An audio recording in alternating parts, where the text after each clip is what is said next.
My project's called Parade Ground. The final piece will be exhibited at the Discovery Museum. There'll also be a screening at Gateshead Interchange, and the final part of the exhibition it'll be projected onto the side of the Kingsgate building.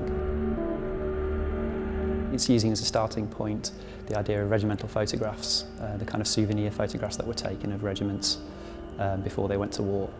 And the idea is to kind of try and combine that with an idea of the scale of the North East's contribution to the war efforts. So basically it's a very large moving regimental photograph.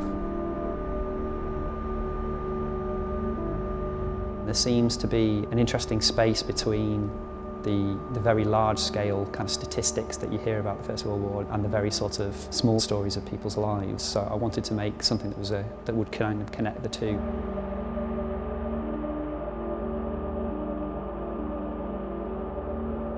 So the first stage of the project was we did some initial research and we got some objects together. So things like trench periscopes and boxes that they would have kept their cigarettes in and things like that.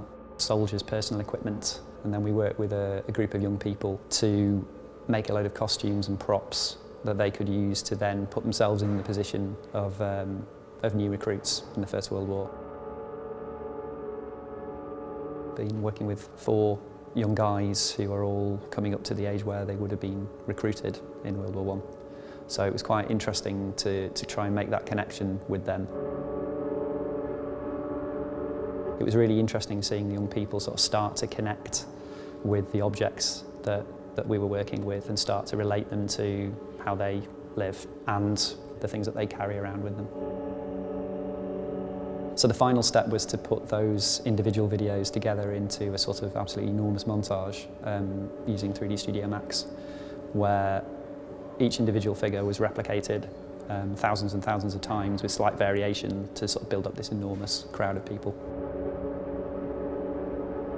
I think the thing that struck me most about the project was just the fact that tens of thousands of people, even in the first year of the war, were recruited just from the North East and went to fight, that these people were kind of literally sort of plucked from their everyday lives and sent somewhere they'd never been to take part in an absolutely horrific conflict.